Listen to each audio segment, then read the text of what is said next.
সূরা আপনাকে সেই ফিতনা থেকে বাঁচাবে। নবীজি এমনভাবে বলেছেন, কোনো মুমিন ব্যক্তি যদি তাকে পেয়ে যায়, মানে দাজ্জালের যুগটা পেয়ে যায়, সে যেন তার সাথে মোলাকাত করার আকাঙ্ক্ষাও পোষণ না করে, কারণ এটা এমন একটা ফিতনা হবে যে ইমানদার মানুষের ইমান হরণ করে ফেলবে। এখন বলেন, ইতিহাসের সবচেয়ে বড় এই ফিতনা সম্পর্কে আমরা কতজন ইউনিভার্সিটিতে পড়েছি, কতজন স্কুলে পড়েছেন আর কলেজে পড়েছেন আর মাদ্রাসায় পড়েছেন? বলেন, এটা একটা অ্যামেজিং ব্যাপার না যে ইতিহাসের সবচেয়ে বড় ফিতনা কিনে আমাদের কোনো মাথা ব্যথা নাই আসলে। দাজ্জাল কে? সে কি মানুষ নাকি কোনো সভ্যতা?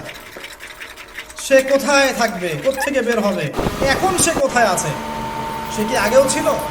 প্রশ্নগুলো কি ঘুরপাক খায় না মাথায়? আচ্ছা, সহজ করে একটা উত্তর বলি, আজকে ডিটেলস বলার সময় নেই। দাজ্জাল কে? একজন মানুষ, এটা কোনো সভ্যতা নয়। সোজা কথা শুনে রাখেন, দাজ্জাল একজন ইহুদি যুবক হবে। কে হবে? ইহুদি যুবক, যে পৃথিবীর শুরু থেকেই পৃথিবীতে ছিল। প্রমাণ, নবী সাল্লাল্লাহু আলাইহি ওয়াসাল্লাম বলেছেন, এমন কোন নবী নাই যিনি তার কওমকে দাজ্জালের ফিতনা সম্পর্কে সতর্ক করেন নাই। এমন